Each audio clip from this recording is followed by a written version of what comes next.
Ito ang inyong lingkod na nagbabalik upang magbigay ng mga balitang walang bias at pawang katotohanan lamang. Ito ang Bayang Pinas. Ang isyong ito ay naging usap-usapan sa buong bansa at iba't ibang social media platforms. Former President Rodrigo Roa Duterte rumesbak na nga patungkol dito sa mga isyong binabanat sa kanya nitong si 6th District Representative na si Congressman Benny Abante. Ito namang Benny Abante nito ay umatras sa tapang ni Tatay Digong at sinabi sa kanyang pagmumukha na linisin muna ang kanyang iskandalo na naipapatong sa kanyang mga pangalan. Dito nga natin makikita mga kaibigan na itong si FPRRD ay talagang hindi na nga nakapagtiis dahil sa pinaggagawa nitong Quad Committee dito sa Congress, lalong-lalo na sa mga paratang nitong si Congressman 6th District Representative na si Benny Abante na patuloy pa rin siyang iniipit patungkol sa issue ng EGK at pati na rin sa Pogo.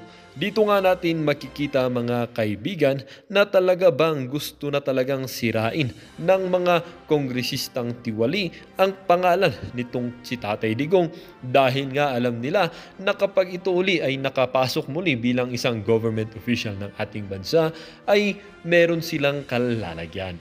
Ito namang si Congressman 6th District Abante ay tila ba hindi na rin nakahinga at tila ba aligaga dito sa pinapagkasabi sa kanya ni Tatay Digong patungkol sa kanyang iskandal dahil nagtataka nga siya kung bakit ito nalaman ni former President Rodrigo Roa Duterte. Kaya na lamang mga kaibigan ay hindi maiwasan ng ating mga mamamayan or netizen na magbigay ng kanilang mga hinaing.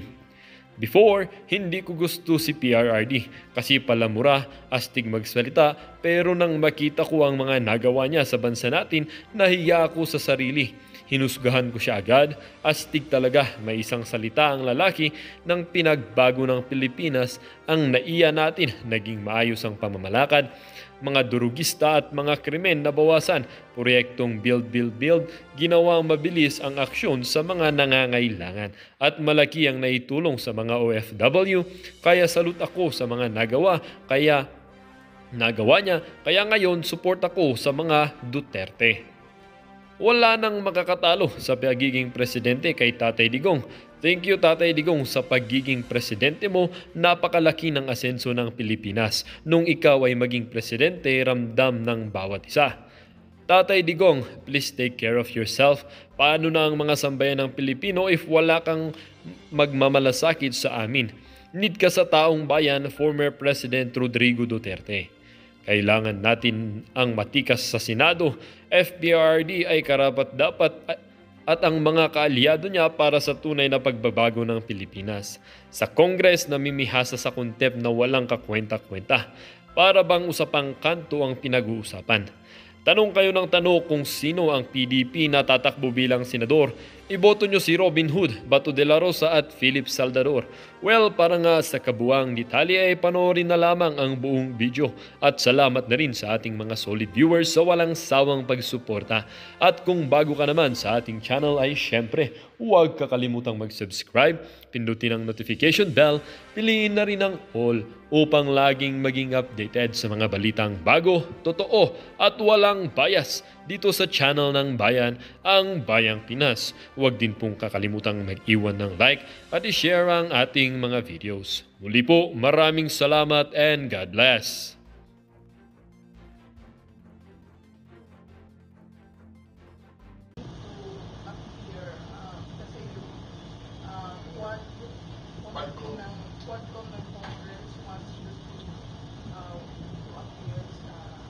Well, if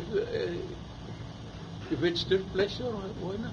So are you going to the court? Yes. Anong gusto niyang malaman sa akin? They're investigating yung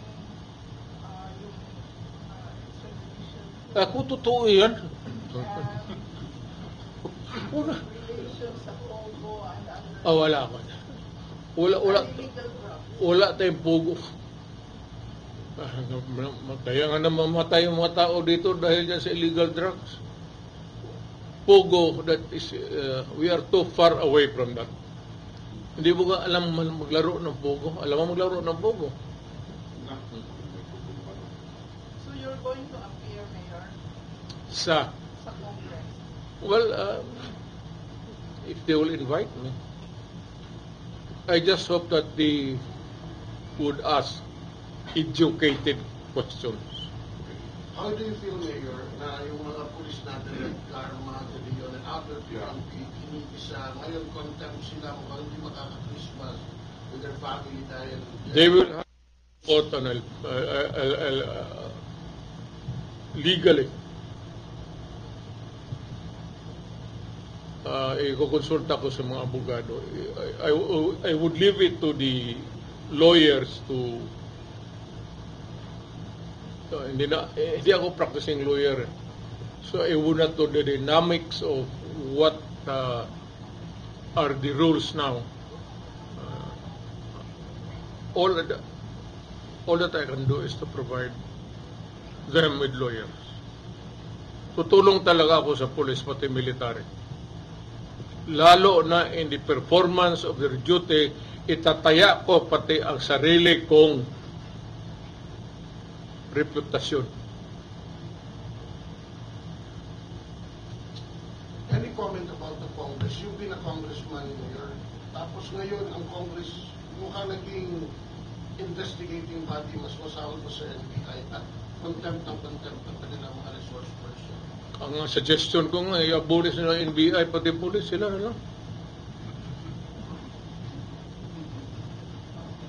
That's my suggestion, you tell them. Mayor, ang sabi ni Inday, may Duterte tatakbo ng senador. Sino kaya? Paulo, Basti, or you? Not me. Hindi ko na kaya sa Basti siguro? Ganun ba? I really do not know. Hindi kami nag-uusap eh. Inisita nila, Mayor. Truth to tell, we have yet to sit down at this very late filing na of what we would like things to happen sa aming political life. Ako, I'm ready to retire. Hindi naman ako sabag marunong, but maybe the desire to be senator, mayor, or nandyan, but ang problema, ang katawan, ang hindi na.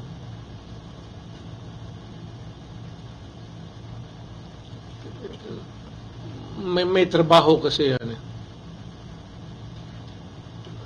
And if it would entail or require me to travel a lot,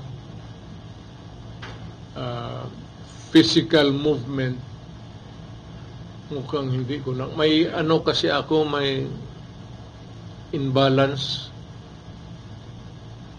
Kasi yung pera ko sa right pocket, pati sa left, hindi it's not even. Wala na ang pera eh. Kaya baka tatakbo ako, totoo. Mayor, sino pang dadagdag sa PDP line-up for senators? Sa totoo talaga, ha?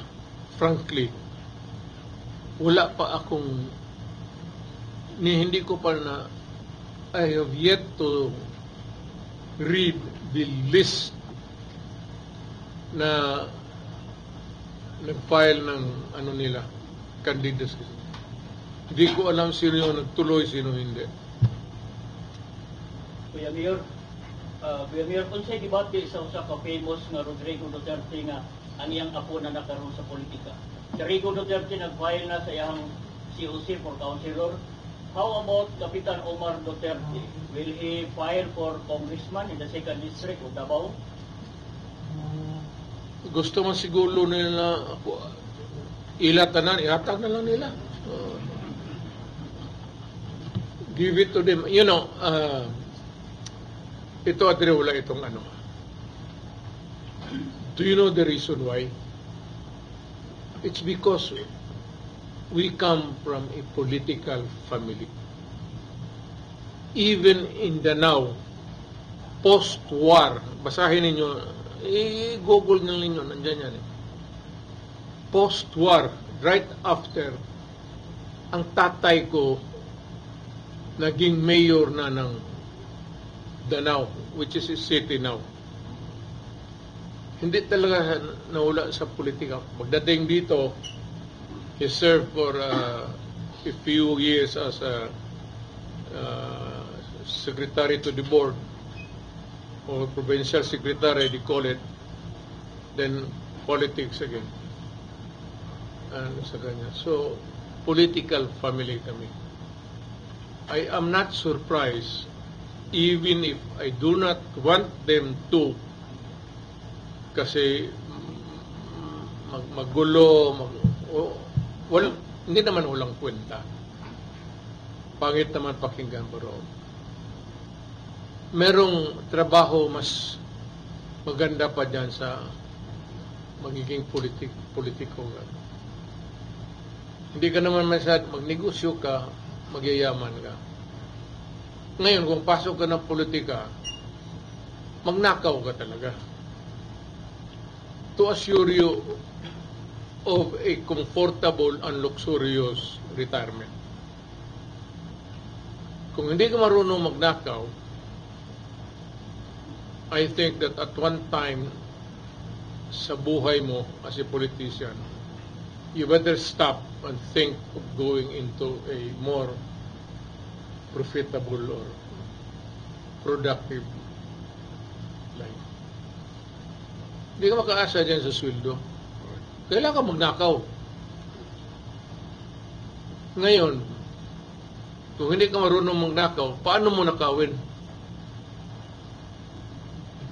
You have to falsify, you have to ghost project. Hindi natin kaya yan. Kasayang naman ang iniwan ng tatay ko na ito naabutan pa man ni John Ledesma. Kasayang naman yung legacy ng tatay ko tapos sisirain mo na ng gano'n. I mean, makinabang pa siguro ang next generation, mga apo ko. President, Mayor, would you like to comment? Kasi pagdating ngayong election, sabi-sabi, yung Nograles, itatakbo, yung tatlong Nograles. Ano yung reaction? Sige man nila takbo. Sige lang man kami hintay. Well, alam mo, modern day, lumipas na yung Almendras, Duterte, Veloso. May bagong crop, and there will always be contenders for public office. You should not begrudge the Nograleses if they also want the distinct honor of being their public office, congressman, mayor, or what else. We do not have the monopoly of ambition and desire. Kagaya ko, kasi tatay ko pa. At hindi yan nag-umpisa dito sa Davao. Sa Danao pa nga. Right after the war, isa na yung nag-umpisa ng mayor. Tapos pagpunta niya dito. Parang continuity of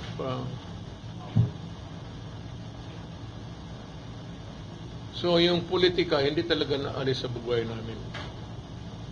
At most maybe in all probability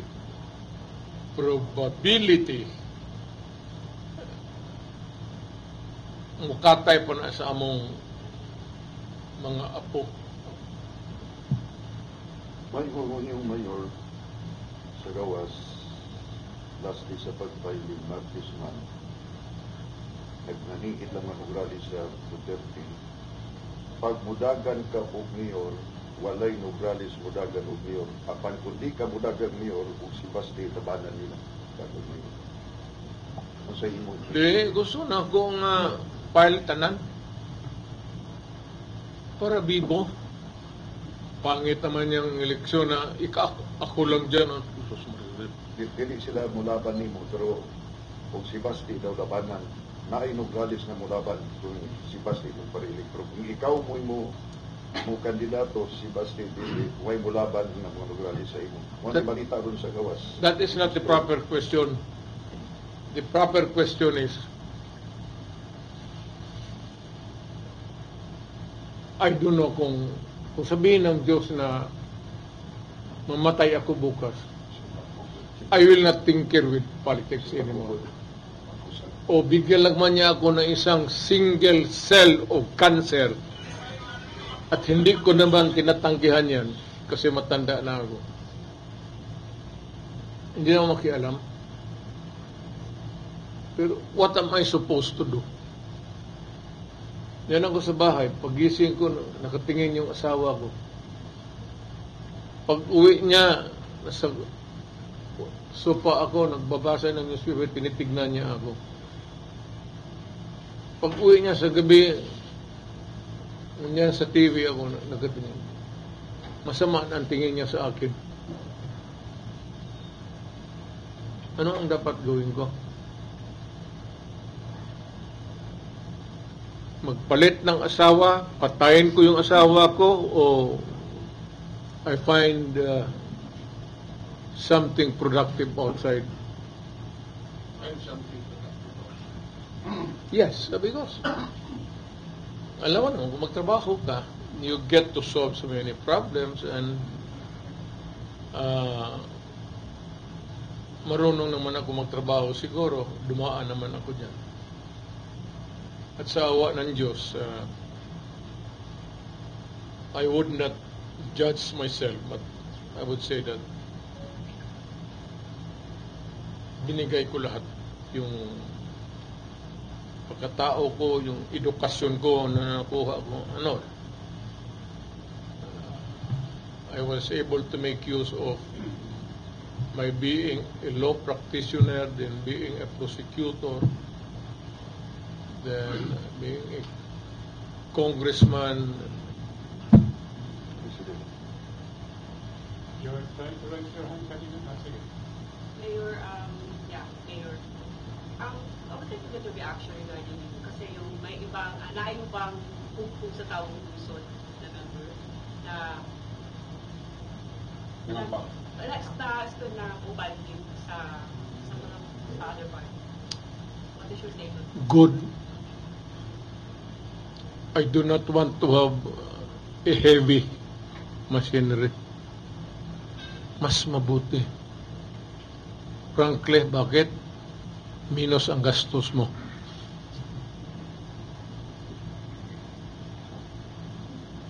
Hindi ko naman sinasabihin na wala silang pera. Pero if you're the head of the party, kung baka tatakbo ako ng mayor, ikaw talaga ang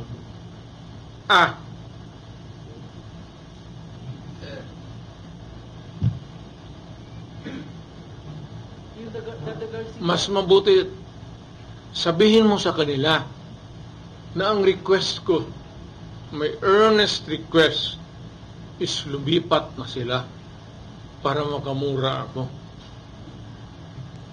Total, nandyan sila o hindi, manalo man ako.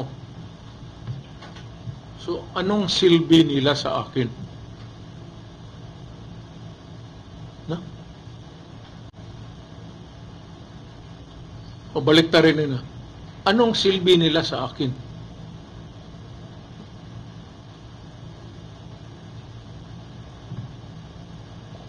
So, Mayor, you are right. Walking na lang siguro, matanda na eh.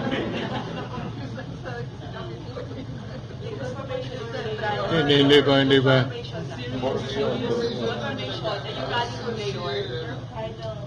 Final. Nga nila lang kano sa ka-file mayor sa Martes kay magkuhat minimo sa Comelec. Huwag ka nga makaalam sa buhay ko. Hindi mo na ako nakialam sa buhay mo. Ang microphone dinapay. Na maybe, Di nga nabiya ka nga kami rin pinag-condor sa imo. sige, mga paalamin ko lang kayo. Pagkatapos pagkatapos ng file. Samok-samok mo lang po mga to. Yung kamera, alam mo, ina 30 years na ako dyan, nagsawa. Huwag kayo ma-insulto ha, pero sawa na ako ng gano'n. Mayor, kung sa'yo kasulti, duwag ko lang naman ko na, Mayor, kung sa'yo kasulti, Mayor, pakailangan, Mayor,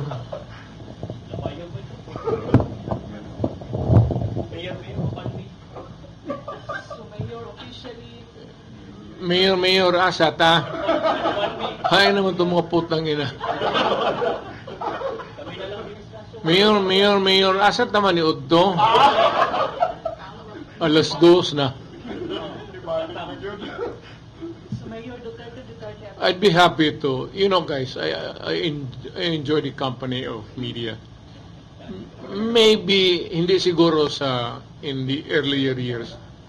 Pero nung nagtagal ako, parang barkada ko na lang kasi ang media. Naging barkada ko. And hindi na nga ako namimili ng lugar. You can ask any question from me and I'd be happy to respond. Wala naman akong sikreto. Wala naman ako. Matagal na akong mayor. Nakita naman ninyo ako. Nakita ninyo kung paano ako nag-mayor. Nakita ninyo paano ako nagnakaw. Kung may makita kayo, kasi ako mismo ang nagnakaw, hindi ko nakita kung saan yung putang inang ninakaw ko. Or otherwise, I would not have survived politics. Kung pumasok ako sa korupsyon dito sa Davao, ayan si Juno. Di ka tatagal dito. If you are a corrupt mayor, maybe limited ka, pinakamataas mo 1 term. Hindi mo matago yung city hall, paano mo nakawin yung pera. And you have to have a good excuse of getting the money from the cashier. so Duterte Mayor, tandem. Sino ang ano ko ka? Poste. Sino man sa kanila siguro? Or Pulong. Ewan ko si Pulong kung tatakbo ng congressman. But guys, Pero ako kay Pulong, alam mo ano? Ganito ang trabaho ng congressman eh. Pag magtanong ang mga tao saan si congressman, sa Maynila siya. Pag ang mga mataga Maynila sabi, saan si congressman? Nasa Davao siya. Yun lang. Kung ayaw mo magtrabaho, ngayon kung magtrabaho ka, si congressman, hindi naman lahat ng panahon sesyon eh. You're given a lot of elbow room dyan sa paggala mo as congressman. Maganda nga ang congressman, pero you know what? You cannot solve problems. For you, for your community, and for your fellow men. Ako ang nasanay ng ganun. Kaya mas hinahanap ko yung trabaho na yan. Hindi ako pwedeng congressman. Gusto ko makinig ako sa opisina, mag-upo sila diyan. Ano problema mo? Sir, ganito sir, yung asawa ko, away kami, tapos iniwan ako, sumama sa ibang lalaki. O, padala mo pa ng pera, sabi mo manang balik dito. At saka maghanap ko ng iba, putang ina, karaming diyan pwede magtanong ng gano'n. Karaming babae dito, tapos yan ang sabi mong problema sa akin. Hindi yan problema. Huwag kang magsumpong sa akin na iniwan ka ng asawa mo. Putang ina, dapat nga mag-blow out ka dito. Dalhan mo ko ng litson. Ayaw mo pa yan. May bago ka na naman. Yung sa video, maganda. maganda yung... Sadya ba yung ano mo, o natural? O pinabutas mo lang siguro yung ano. Mayor, announce ni VP Sara that you'll be running for Senator and also Mayor Baste and Bongbong.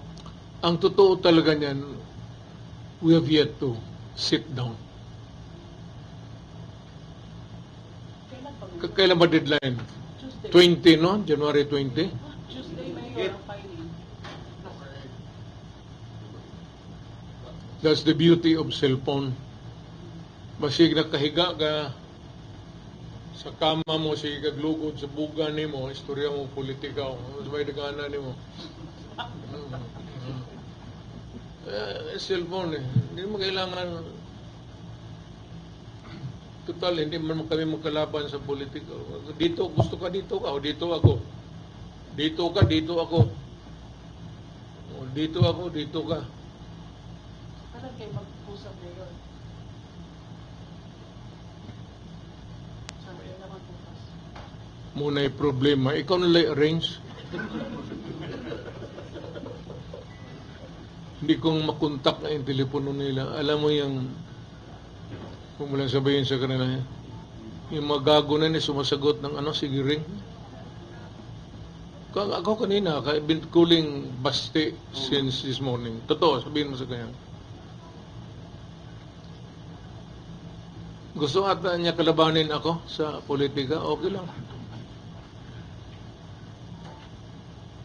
Mayor, emotionally, yung mga tao na trusted ni mo ba nagkaroon ng investigan sa Quadcom, sabi yung feelings ni mo. Walang miyari niyan. Pero emotionally ba? Wala ka nang kasakitan? Wala. Sanay man ako dyan sa ano. Dumaan rin ako sa Congress. Dumaan ako pagka-prosecutor. Pati yung mga yan, dumaan sa akin nung fiscal pa ako. Anong advice mo sa tunay na Mayor? Yeah. Ako, pagkayang police, military,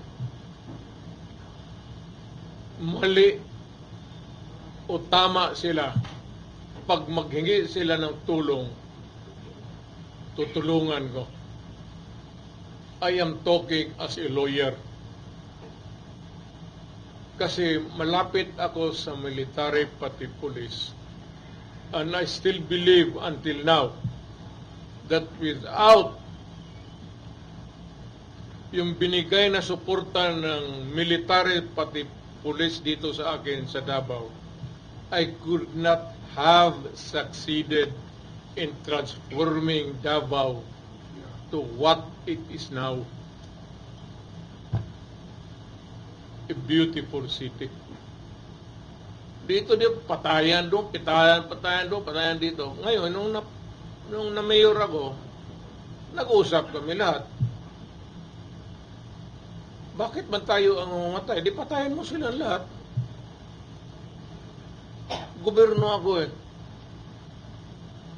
So yung mga NPA, they don't have no business asking me bakit ganun ang ano ko. Nasa gobyerno ako. Yung mga gangster dyan, mga sindikato na masakir, ay putang ina, gobyerno ako.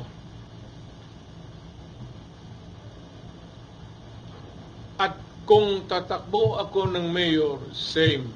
At this early, sabihin ko na, lumayo na kayo ngayon na. Kung may mga droga ka, maghanap ka na ng ibang lugar, kalaki naman ng Pilipinas, mamili ka, Cebu, Manila, doon kayo. Huwag kayo sa Davao kasi kung ako ang mamayor, mamamatay talaga kayo. Yun ang sinabi ko noong mayor ako. Hindi sila naniniwala. Ay sabi niya, extrajudicial killing.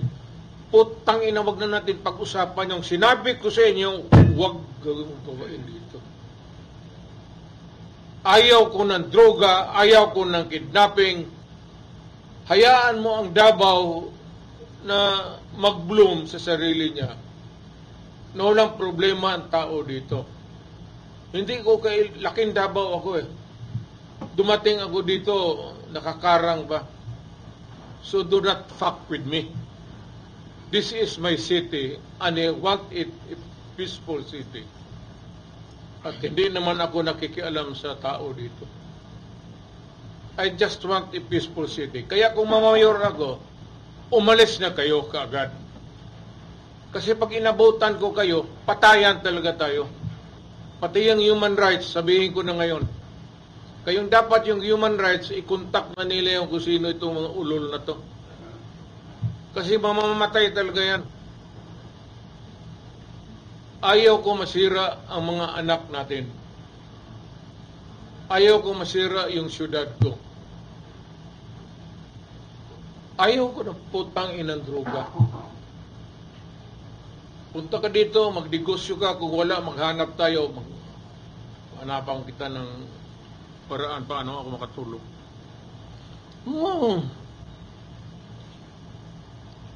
Gobyerno to. Dapat ang gobyerno tarong. Kung magpasok ka dito, mag-hold up ka, magpabili ka ng droga, naghanap pala ng kamatayan, putang ina.